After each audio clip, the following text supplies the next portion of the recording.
In this world, the heaviest thing is not what we carry in our hands, but what we carry in our hearts. The moment we let it go, everything feels lighter. This is the story of a young monk named Rishi, a boy whose heart was weighed down by memories he refused to release. In a quiet monastery, Rishi lived and worked. Yet inside he was never quiet. The sting of old wounds, childhood struggles, bitter family moments, harsh words long ago, refused to fade. Even surrounded by serenity, Rishi felt a storm inside. Even in silence, thoughts refused to rest. He would walk the monastery corridors late at night, whispering to the stars, "Why can't I forget? Why can't I just be at peace?" One morning, exhausted and desperate, Rishi went to his teacher and said, "Master, I am tired. My past doesn't leave me. I carry it every moment, like a weight that won't drop. What should I do?" The master smiled softly and said, "Come with me." He led Rishi to a hill and pointed to a tiny hut perched high above. "My teacher, the oldest monk of our order, lives there. He can guide you better than I can." With hopeful eyes, Rishi set out. The climb was steep, the path rocky. The sun beat down, and with every step, the boy felt the sting of old memories rise within him. Yet he pressed on.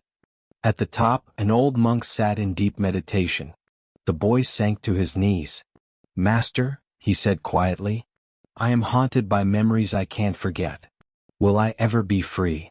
The old monk smiled, rose, and placed a large, heavy stone before him. "Carry this down the mountain," he said, "and we will talk when you return." Confused but determined, Rishi hoisted the stone onto his shoulder. With every step down, the stone felt heavier. His legs shook. His arms ached. Sweat soaked through his robe. He wondered, "Why must I carry this? Will this pain ever teach me?" And yet, he refused to put it down. At the base of the mountain he was tired. But then he carried the stone back up to the hill, to follow the master's instructions. This time the journey was more difficult. With each step the stone felt heavier and heavier.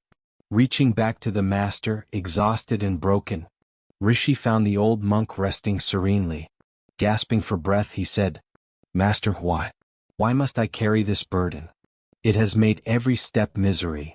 The old monk smiled and asked quietly, "Why didn't you put it down, my boy? Why did you bring it back?" Rishi froze. "But you told me to carry it." The old monk shook his head. "I told you to pick it up. I never said you had to carry it forever. The rest was your choice." Then, placing a hand on the boy's shoulder, he spoke words that would stay with him for the rest of his life. "The stone you carry is like your pain, your memories, your regrets. They only have the strength you give them. You can set them down any time you choose." Rishi sank to the ground and released the stone. With a thud, it fell. And in that moment an ache left his chest. The air felt crisp. The world felt brighter. For the first time in years, Rishi felt free. Not because the pain had disappeared, but because he chose to let it go. The old monk smiled. "The past is gone, Rishi. The only thing keeping it alive is you." Letting go doesn't mean forgetting. It means accepting, making peace, and allowing yourself to live fully now. So, what are you carrying? What old wounds, regrets, or anger have weighed down your heart for too long? You don't have to carry that stone forever. You can put it down today.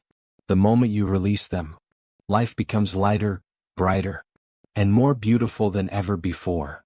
If this story touched something deep within you, give it a like, and share it with someone who needs to hear this today. See you in the next story. And remember, you don't have to carry it anymore.